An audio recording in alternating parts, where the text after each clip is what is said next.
خواتین اور مرد کی نماز میں فرق پر دلیل بتاؤ۔ یہ بھی ایسے ہے کہ قرآن و سنت نے خواتین اور مرد کی نمازوں میں جو فرق بیان کر دیے ان جزیات کے ضمن میں اصول بیان کر دیا۔ جیسے قرآن نے کہا کہ عورت، حدیث میں آتا ہے کہ عورت امام کو زبان سے لقمہ نہیں دے سکتی، ٹھیک ہے نا، کیونکہ یہ پردے کا معاملہ ہے۔ عام حالات میں عورت کی آواز کا پردہ نہیں ہے، مسائل پوچھ سکتی ہے، کسی کو غلطی پہ ٹوک سکتی ہے، سلام کا جواب دے سکتی ہے۔ نماز میں عورت کیا کرے گی؟ بولے گی نہیں۔ اس سے کیا پتا چلا؟ نماز میں عورت کو عورت پن دکھانا ہے اپنا۔ نماز میں عورت ماں ہے، بیٹا امام جو بنا ہوا ہے نا، بیٹا بنا ہوا ہے، بلکہ نہیں، مقتدی بھی بیٹا اور ماں بھی جو ہے نا، بیٹا بھی مقتدی اور ماں بھی مقتدی۔ تو بیٹا ماں سے آگے کھڑا ہوگا نماز میں، یعنی جب امام نماز پڑھائے گا تو پیچھے صف بنے گی تو کون ہوگا؟ اس میں بیٹا ہوگا، اور اس سے پیچھے کون ہوگی؟ ماں ہوگی۔ حالانکہ ماں کا مقام زیادہ ہے یا نہیں ہے؟ لیکن شریعت کا حکم ہے اخروہن من حیث اخرہن اللہ، صحیح حدیث ہے کہ عورت کو نماز میں پیچھے رکھو، ورنہ ماں کا مقام تو زیادہ ہے۔ عام حالات میں بیٹا ماں سے آگے آگے چلے تو بدتمیز گستاخ ہوگا کہ نہیں ہوگا؟ بولو بھائی۔ نماز میں عورت کو حکم دیا جا رہا ہے کیونکہ ماں کا ماں ہونا نہیں دیکھا جائے گا، اب اس کا عورت ہونا دیکھا جائے گا۔ اور عورت کے لیے حکم کیا ہے؟ کہ وہ مرد سے پیچھے رہے، کیونکہ مرد کو اللہ نے فضیلت دی ہے۔ اب بیٹے کو مرد ہونے کے اعتبار سے فضیلت آ گئی یہاں پہ، سمجھ رہے ہو کہ نہیں سمجھ رہے؟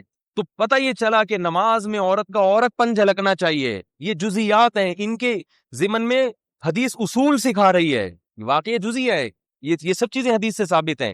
اسی طرح حدیث میں آتا ہے کہ عورت کو جماعت سے اجازت ہونے کے باوجود گھر میں نماز پڑھنا مسجد میں پڑھنے سے افضل، اور گھر کے صحن میں نماز پڑھنے سے افضل کیا ہے؟ گھر کے کمرے میں نماز پڑھے۔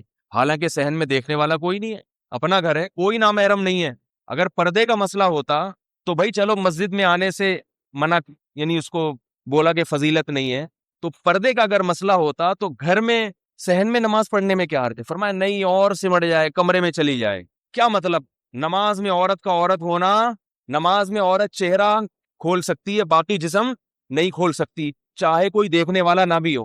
جبکہ مرد کے لیے ناف سے گھٹنوں تک چھپانا فرض ہے، اور عورت کے لیے چہرہ اور ہاتھوں کے علاوہ نماز میں پورا جسم چھپانا فرض ہے، چاہے کوئی نامحرم موجود نہ بھی ہو، کیونکہ اس میں اس کا عورت ہونا۔ اسی سے فقہا نے استدلال کیا، تمام فقہا نے، کہ نماز میں عورت مردوں کی طرح چوڑی ہو کے رکوع نہیں کرے گی، اور مردوں کی طرح سجدہ کھلے ڈلا نہیں کرے گی، کیونکہ یہ عورت کی حیا کے خلاف ہے۔ بالکل ایسے استدلال کیا جیسے رمل کا حکم حدیث میں آتا ہے کہ نبی صلی اللہ علیہ وسلم نے طواف کے پہلے 3 چکروں میں رمل کیا ہے، سینہ تان کے 3 چکر لگائے آپ نے، لیکن عورت کے لیے کیا حکم ہے؟ سینہ تان کے 3 چکر نہیں لگائے، چاہے رات کی تنہائی میں اکیلے بھی طواف کر رہی ہو۔ اب اگر کوئی کہے اس کی کوئی حدیث، ممکن ہے کوئی کل پیدا ہو جائے اور کہے حدیث میں کہیں بھی نہیں ہے کہ عورت جو ہے وہ رمل نہیں کرے۔ حدیث میں تو جیسے یہ آتا ہے نا، صلو کما رأیتمونی اصلی، جیسے میں نماز پڑھتا ہوں ایسے پڑھو، تو حدیث میں یہ بھی آتا ہے خذوا المناسک عنی، حج کے طریقہ مجھ سے سیکھو، جیسے میں حج کر رہا ہوں ویسے کرو۔ تو آپ کیوں نہیں فتویٰ دیتے کہ عورت بھی رمل کرے گی؟ بولو نا بھائی۔ اس لیے کہ عبادت ہے اور اس میں عورت کو سمٹنا ہے۔ کہیں بھی حدیث میں نہیں ہے کہ عورت رمل نہیں کرے گی، مگر سب مانتے ہیں کہ عورت رمل کی اجازت عورت کو نہیں ہے۔ اسی طرح حدیث میں یہ جو سعی ہے صفا اور مروہ کی، اس میں عورت کو دوڑنے کی اجازت نہیں ہے، اجماع ہے امت کا، حالانکہ کسی حدیث میں دوڑنے سے منع نہیں کیا۔ جبکہ سنت جس کی زندہ کی جا رہی ہے وہ خاتون تھیں، حضرت ہاجرہ تھیں، وہ تو دوڑی تھیں، تو خواتین کہہ سکتی تھی وہ تو عورت تھی، وہ جب دوڑی تھی تو ہمیں تو بطریق اولا دوڑنا ہے۔ نہ نہ نہ نہ نہ نہ، آپ نے دوڑنا نہیں، چلنا ہے، کیونکہ عبادت ہے اور عبادت میں حیا کا اظہار کرنا ہے۔ اب کوئی آپ سے کہا کرے نا کہ عورت اور مرد کی نماز کے فرق پر کوئی حدیث پیش کرو، تو آپ کہا وہ رمل عورت نے نہیں کرنا، اس پر کوئی صریح حدیث پیش کرو۔ عورت نے صحیح نہیں کرنی، اس پر کوئی دوڑ کے صحیح نہیں کرنی، اس پر کوئی صریح حدیث پیش کرو۔ عورت نے لبیک آہستہ سے کہنا ہے، زور سے نہیں کہنا، اس پر کوئی صریح حدیث پیش کرو۔ تو اسی طرح یاد رکھو، اس پر بھی کوئی صریح حدیث اگر نہ بھی ہو کہ عورت مرد کی طرح سمٹ کے نماز، یعنی مرد کی طرح کھل کے نہیں بلکہ سمٹ کے نماز پڑھے گی، تو بھی یہ مسئلہ اسی طرح ہی ہے جیسے فقہا نے بیان کر دیا، کیونکہ فقہا مزاج نبوت کو زیادہ سمجھتے ہیں آج کے لوگوں سے۔ اور مسئلہ یہ ہے کہ ایک بار جب کسی مسئلے پر اجماع ہو جائے تو اس کی مخالفت نص قطعی کی مخالفت کہلاتی ہے، کیونکہ امت گمراہی پہ کبھی جمع نہیں ہو سکتی۔ صدیوں سے ہزاروں لاکھوں فقہا کا یہ فتویٰ چلا آ رہا ہے کہ عورت نماز پڑھے گی سمٹ کے، صدیوں سے، حتیٰ کہ اہل حدیث علماء جو قدیم ہیں ہندوستان میں 150-200 سال پرانے، آپ اگر علماء اٹھا کے دیکھیں تو وہ بھی اپنے فتاوی میں یہی لکھتے ہیں کہ عورت نماز پڑھے گی سمٹ۔ بعد میں یہ فتویٰ دیا گیا ہے کہ عورت مردوں کی طرح نماز پڑھی، بعد میں فتویٰ مارکیٹ میں آیا ہے، یہ پرانا نہیں ہے۔ تو جب بعد میں فتویٰ آئے گا تو ہم کہیں گے پہلے جب اجماع ہو چکا تو اب بعد کا فتویٰ معتبر نہیں ہے۔ بالکل اس کی مثال ایسے ہے، بعض لوگ کہتے ہیں کہ جب ایک عالم نے اس کے خلاف فتویٰ دے دیا تو اب اجماع کہاں رہا، اجماع تو ختم ہو گیا نا۔ تو اس کا جواب یہ ہے کہ ایک دفعہ جب اجماع ہو جائے تو بعد والا اس کے خلاف فتویٰ نہیں دے گا تو وہ کل عدم ہو۔ یہ بالکل ایسے جیسے آج اگر کوئی فتویٰ دے دے کوئی عالم کہ عورت سعی میں دوڑے گی تو ہم اس کو دلیل کیا دیں گے؟ بھائی اس پر تو اجماع ہے کہ دوڑے گی نہیں، تو وہ کہے میرے فتوے کی وجہ سے اجماع ختم ہو گیا۔ اس طرح تو پھر کبھی بھی اجماع دلیل۔ دیکھو ایک چیز کا خوب خیال کرو، اپنے آپ کو ہمیں عملی زندگی سے جوڑنا پڑے گا۔ یہ تو آج اجتماعی دعا ہوئی، حقیقت بتاؤں مجھ سے اجتماعی دعا نہیں مانگی جاتی ہے۔ اللہ کا بڑا فضل ہے، مجھے عادت ہے کبھی کبھار، میں نہیں کہہ رہا کہ کوئی بہت نیک ہوں، جب بھی کچھ توفیق ٹوٹی پھوٹی ملتی ہے دعا مانگنے کا لطف تنہائی میں آتا ہے۔ یہ تو اس لیے تاکہ لوگوں کو تھوڑا سا دعا مانگنے کا سلیقہ آ جائے، تھوڑا سا اللہ کے سامنے گڑ گڑانے کا ذوق پیدا ہو جائے۔ لیکن ہمارے ہاں جیسے ایسے لوگ آپ کو ملیں گے جو سال میں ایک دفعہ نہاتے ہیں عید کے دن، وہ بھی کوئی مشورہ دیتا ہے ان کو، تو ایسے لوگ بھی ہول سیل کے حساب سے موجود ہیں جو سال میں ایک دفعہ دعا کرتے ہیں، اور وہ اس لیے دعا میں آتے ہیں کہ چلو کبھی زندگی میں توفیق نہیں ملی تو آج ختم قرآن ہے، دعا میں شریک ہو جاؤ۔ غنیمت ہے، نہ ہونے سے یہ بھی بہتر ہے۔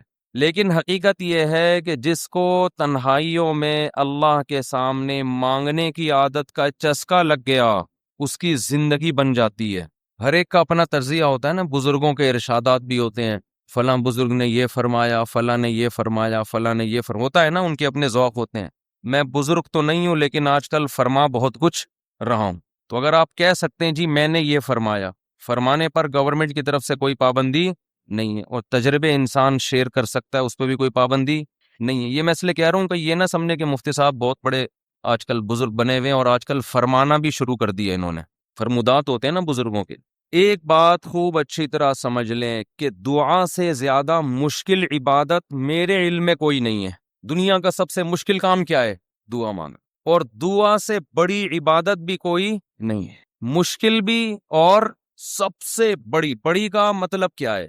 اللہ کا قرب، اللہ سے تعلق، اللہ سے محبت، اللہ اور بندے کا لنک جتنا دعا کے ذریعے بنتا ہے، میرا اپنا تجربہ یہ ہے کہ اتنا کسی اور عبادت سے نہیں، حتیٰ کہ روزے، زکوٰۃ، نماز سے بھی نہیں بنتا۔ میرا تجربہ ہے، غلط بھی ہو سکتا ہے۔ ابھی میں نے ارشاد فرمانا بولا تھا نا، ارشاد فرمایا پر تو آپ تھکے ہوئے بھی ہیں، تھوڑا سا چٹکلے بھی سنا دیتا ہوں۔ فرمایا پہ بہت دفعہ ایک لطیفہ سنا چکا ہوں، نئے لوگ آ جاتے ہیں۔ ہمارے ایک دوست تبلیغی جماعت میں گئے، کوئی دیہاتی بھی ان کے ساتھ تھے۔ جب انہوں نے بیان شروع کیا کسی گاؤں میں تو بیان میں کہنے لگے، فرمایا جو آدمی نماز نہیں پڑھتا وہ ایسے ہے جیسے زنا کرنے والا، فرمایا جو آدمی نماز نہیں پڑھتا وہ ایسے جیسے قتل کرنے والا، فرمایا ایسے فرمایا کیا کہہ کے حدیثیں آ رہی ہیں۔ یہ صاحب کہتے ہیں میں نے سوچا کہ یار یہ حدیثیں آج میں پہلی مرتبہ سن رہا ہوں، فرمایا ہم نے تو کبھی نہیں سنا کہ نبی نے ایسے فرمایا۔ کہہ رہے میں نے بیان کے بعد اس کو پکڑ لیا کہ یار آج تو نے اتنا کچھ کہا کہ فرمایا، ہم جب کہتے ہیں فرمایا تو مراد نبی نے فرمایا نا، تو یار یہ جو اتنی ساری حدیثیں تو سنا رہا ہے کہ جو نماز نہیں پڑھتا ایسے جیسے قتل کیا، جو نماز نہیں پڑھتا ایسے جیسے زنا کیا، تو کس نے یہ فرمایا؟ کہہ رہے ہم نے فرمایا۔ کیا کہہ رہے؟ ہم نے فرمایا۔ ہم نے کہا بے بھائی یہ تیرے فرمودات کے لیے لوگ یہاں نہیں بیٹھ، کچھ بھی فرما دے تو۔ لیکن جیسے اس نے کچھ بھی فرما دیا، گورنمنٹ کی طرف سے فرمانے پر پابندی نہیں ہے، لیکن اس نے تو ویسے ہی فرما دیا نا۔ لیکن میں جو کچھ فرما رہا ہوں اس کے پیچھے ایک تجربہ ہے، ایک لاجک ہے، ایک دلیل ہے، ایسے ہی ہوائی بات نہیں ہے۔ سب سے زیادہ انسان کو اللہ کے قریب کرنے والی عبادت دعا، سب سے مشکل عبادت بھی کون سی ہے؟ بولو، دعا۔ آپ کہیں گے یار یہ کہاں سے مشکل ہو، روزہ کتنا مشکل ہے، صبح سحری میں اٹھو، سارا دن جو ہے وہ نہ کھاؤ نہ پیو۔ بہت سے لوگ کہتے ہیں روزے میں اللہ صرف ایک گھونٹ چائے کی اجازت دے دیتا نا، صبح جب سحری کے بعد فجر پڑھ کے 1 گھنٹہ سو کے جب اٹھتے ہیں تو ایسا لگتا ہے جیسے قبر سے کسی مردے کو اکھاڑا جا رہا ہے، عجیب سی حالت ہوتی ہے نا اس وقت. اسی طرح آفس میں پہنچ جاتے ہیں، پھر اگر ایک آدھ گھونٹ چائے پینے کی اجازت ہوتی کیسے فریش ہو جاتے ہیں، لیکن اللہ نے اجازت نہیں دی. تو آپ کہہ سکتے ہیں اتنی مشکل عبادت روزہ، مفتی صاحب کہہ رہے ہیں نہیں، دعا مانگنا اس سے بھی زیادہ مشکل. نماز کتنی مشکل عبادت، لیکن مولانا صاحب کہہ رہے ہیں یہ فرمایا بھی وہی فرمایا ہے جو اس نے فرمایا تھا. یہ کیا ہو رہا ہے بھائی؟ اس کو دنیا میں سب سے مشکل بات پتہ ہے کیا ہے؟ الفلاحیہ کا اسپیکر ٹھیک ہو جائے، حقیقت. یہ کبھی ٹھیک، اب دیکھو ٹائل دیکھو، ادھر بھی ڈالا ہوا ہے، ادھر بھی رکھا ہوا ہے، ادھر ایک اور لگا ہوا ہے، پھر بھی بےچارے لگے رہتے ہیں. یہ کہتے ہیں جنات ہیں. تو آپ کہہ سکتے ہیں بھائی کیسے مشکل ہے. اصل میں دعا اور ایک اور اسٹال ہوگا. آپ کہتے ہیں لوگ تو بہت دعائیں مانگتے رہتے ہیں. کتنی دعائیں مانگتے ہیں نا، صبح و شام دعائیں مارکیٹ میں چل رہی ہیں ہول سیل کے حساب سے. اصل میں وہ دعائیں پڑھی جا رہی ہیں، مانگی بولو نہیں جاتی. دعا پڑھنا بہت آسان. یونس علیہ السلام نے مچھلی کے پیٹ میں لا الہ الا انت سبحانک انی کنت من الظالمین کہہ کے دعا پڑھی نہیں تھی، یہ دعا مانگی تھی. اور ہم کیا کر رہے ہوتے ہیں؟ پڑھ رہے ہو. جتنے مرد یہاں بیٹھے ہیں، جتنی خواتین بیان سن رہی ہیں اوپر، ان سے گزارش ہے کہ اپنے معمولات میں دعا کا اضافہ کریں اور اللہ سے دعا مانگنے کا معمول بنائیں.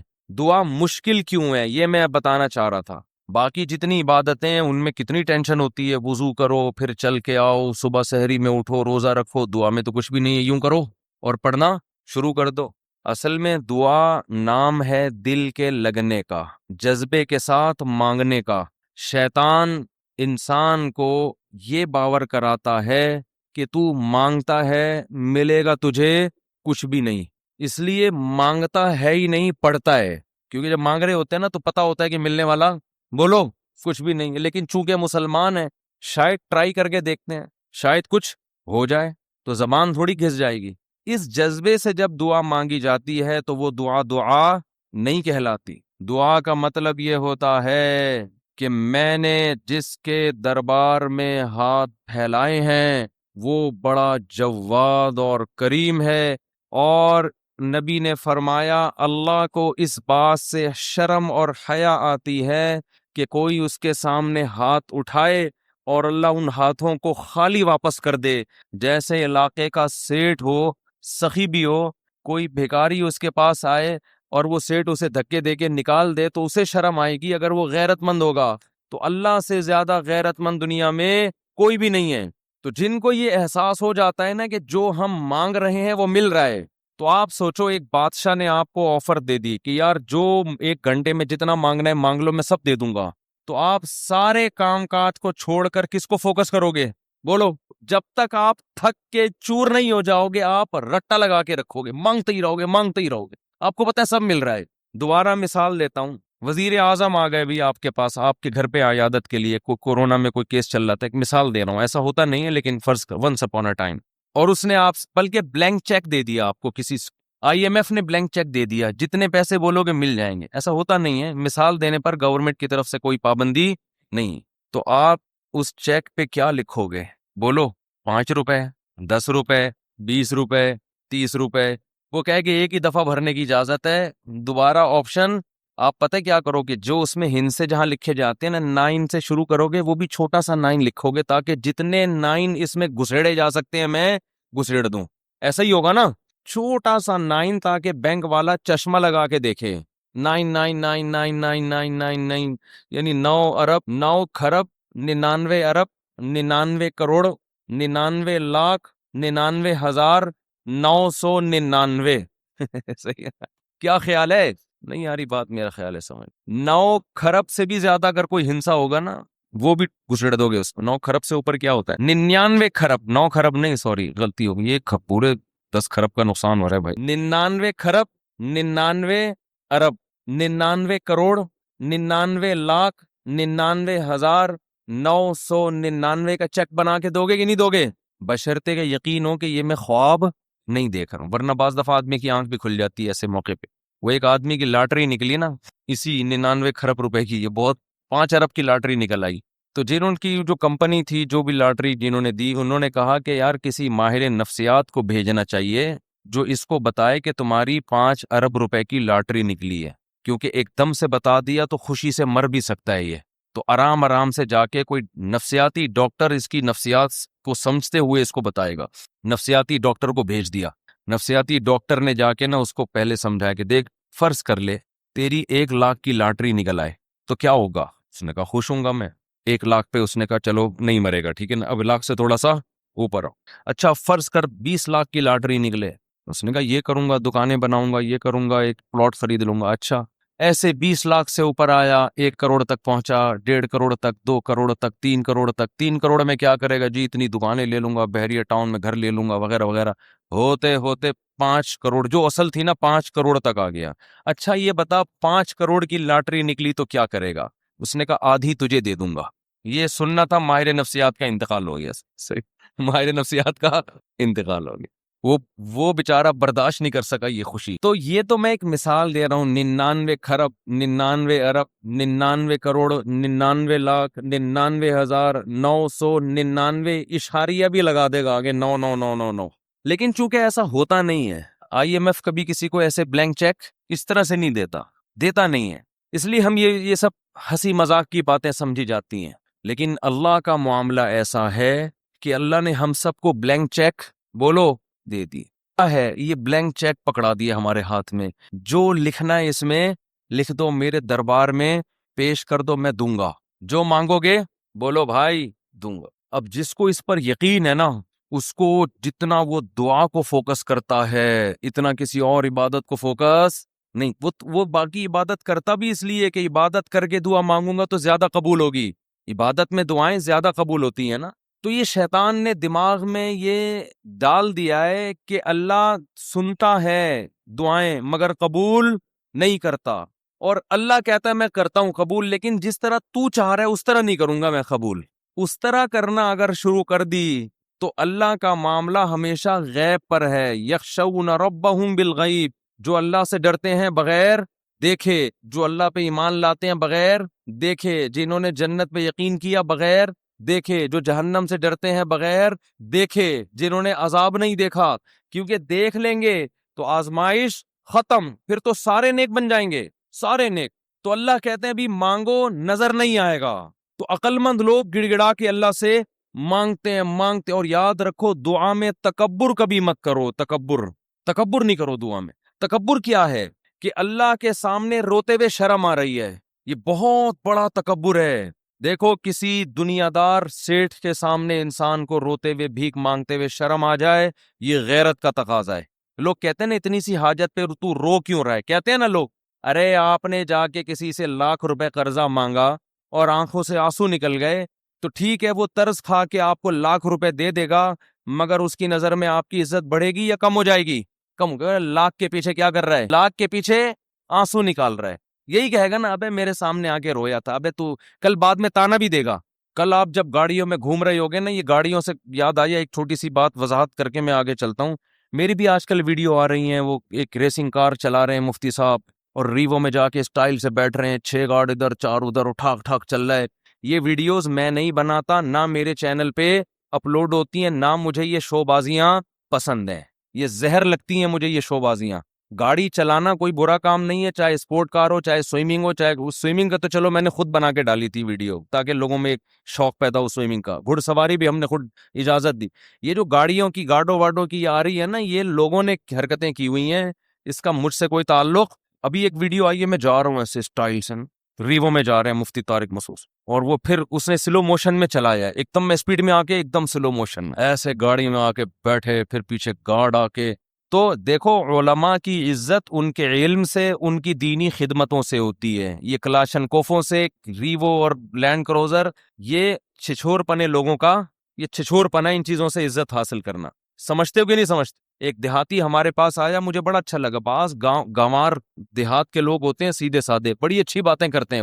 وہ ایک عالم کے پاس گیا، ان کے گارڈ تھے، جیسے ہی گیا تو گارڈ کھڑک کھڑک ایک دم جو ہے نا، وہ عالم اپنی ریوو میں آ کے بیٹھے اور بڑا پروٹوکول کے ساتھ، وہ گارڈ بھی شو مارنے کے لیے نا، خام میں وہ گن کو لوڈ کر رہے ہیں نا شو مارنے کے لیے، تو یہ بیچارہ سیدھا وزیرستان کا تھا، یہ پٹھان تھا، مجھے کہنے لگا یار مفتی صاحب یہ تو شو بازیاں ہمارے ہاں اس سے بھی زیادہ ہیں، یہ علماء کو ان چیزوں کی کیا ضرورت ہے، جو آ رہا ہے تو ٹھک ٹھک کر کے نا وہ شو بازی، وہ ان کی شاید شو بازی کی نیت نہ ہو لیکن دیکھنے میں ایسے ہی لگ رہا تھا۔ کہہ رہے علماء کی جو ہم عزت کرتے ہیں ان کے علم، ان کے تقوی، ان کا اللہ سے تعلق، ان کی دینی خدمتوں کی بیس پہ، کہہ رہے یہ ہمارے گاؤں میں یہاں سے زیادہ ہیں، کہہ رہے ہمارے یہاں پوری پوری ریپیٹر ہوتی ہے، مشین گنیں ہوتی ہیں۔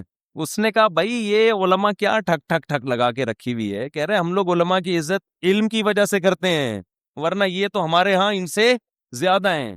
حقیقت صحیح بات کی اس نے، یہ جو پروٹوکول اور بڑی بڑی گاڑیاں اور یہ گارڈ اور یہ سب چیزیں تو زرداری صاحب کے ہم سے زیادہ ہیں بھائی، یہ پروٹوکول تو، اور یہ جو دنیا دار لوگ ہوتے ہیں ان کے پاس یہ چیزیں زیادہ ہوتی ہیں، تو یہ چیزیں فخر کرنے کے قابل نہیں ہے، ضرورت کی چیزیں ہیں، ضرورت ہے تو رکھو، نہیں ہے تو نہیں رکھو، نعمتیں ہیں اللہ کی طرف سے، کوئی پابندی نہیں ہے۔ تو یہ جو ویڈیوز میری اس طرح کی آ رہی ہیں یہ میں نے نہیں بنائی، نہ میں نے کسی کو کھڑا کیا ہوا ہوتا ہے کہ کیمرے سے لے کے میری ویڈیو بناؤ اور پھر سلو موشن میں لے کے آؤ اس کو، وہ بڑی عجیب اسٹائل میں آئیے جا رہے ہیں جی، میں جا رہا ہوں اور جو گاڑی میں چلا رہا ہوں ضروری نہیں کہ وہ میری ذاتی گاڑی ہو، وہ اسپورٹ کار کا کہہ رہے ہیں مفتی صاحب نے اسپورٹ کاریں بھی رکھی ہوئی ہیں، رکھنا کوئی برا نہیں ہے، مفتی صاحب کو اگر اللہ نے پیسہ دیا ہے آپ اسپورٹ کار بھی رکھیں، آپ گھوڑا بھی رکھیں اپنے پاس، آپ ریوو بھی رکھیں، آپ لینڈ کروزر رکھیں، نہ اللہ کی طرف سے پابندی نہ گورنمنٹ کی طرف سے، لیکن میں ویسے ہی ایک بیان دے رہا ہوں کہ ضروری نہیں کہ جس گاڑی کی میں ڈرائیونگ سیٹ پہ بیٹھا ہوں تو وہ گاڑی کس کی ہو، مفتی صاحب کی ذاتی ہو، ضروری نہیں، امکان ہے کہ ہو بھی سکتی ہے اور یہ بھی ہو سکتا ہے کہ نہ ہو، لیکن یہ جو ویڈیوز بن رہی ہیں کہ اسٹائل میں آ رہے ہیں اور پھر بیٹھ رہے ہیں، یہ مجھے بالکل پسند نہیں ہے، یہ اسٹائل یہ لوگ خود کر لیتے ہیں، اب لوگوں کو روکنا میرے بس میں نہیں ہے، کیونکہ جہاں بھی جا رہے ہیں ہر آدمی کے پاس میں کیمرہ ہوتا ہے، کس کس کو روکے آدمی، ایک میں پابندی لگاؤ گے دوسرا، اور پھر لوگ اپنے چینلوں کو پروموٹ کرنے کے لیے یہ کام کر رہے ہوتے ہیں، جا رہے ہیں تو وہ پھر بھائی لوگ جب چینل پہ ڈالیں گے تو ان کے ویورز بڑھیں گے، تو میں یہ وضاحتی بیان دے رہا ہوں کہ میں صرف اس ویڈیو کا ذمہ دار ہوں جو میرے 3 چینل ہیں ان میں سے کسی پر اپلوڈ ہے، ایک میرا چینل مفتی طارق مسعود اسپیچیز ہے، ایک آس مفتی طارق مسعود ہے، اور ایک چینل کا نام ہے، کیا نام ہے بھائی، طارق مسعود آفیشل، یہ پتہ نہیں مفتی طارق مسعود آفیشل، یہ صرف طارق مسعود آفیشل ہے، یہ پرانا ہے، اور یا فیس بک پہ جو میرا آفیشل پیج ہے، تو اس کے علاوہ کہیں بھی کچھ آ رہا ہے تو وہ یہ لوگ نہیں نہ سمجھے مولانا صاحب یہ بھی دھندے شروع کر دیے مولانا صاحب نے، اب یہ اسٹائل مارنا نا شروع کر دی ہیں کہ وہ یہ ہو رہا ہے۔ خیر جلدی سے ہم موضوع کی طرف آتے ہیں، تو کیا بات کر رہے تھے یار، جلدی سے دعا کی بات تو چل رہی تھی، لیکن ہاں تو دعا میں اللہ کے سامنے گڑ گڑاتے ہوئے آر محسوس نہ کیا کرو۔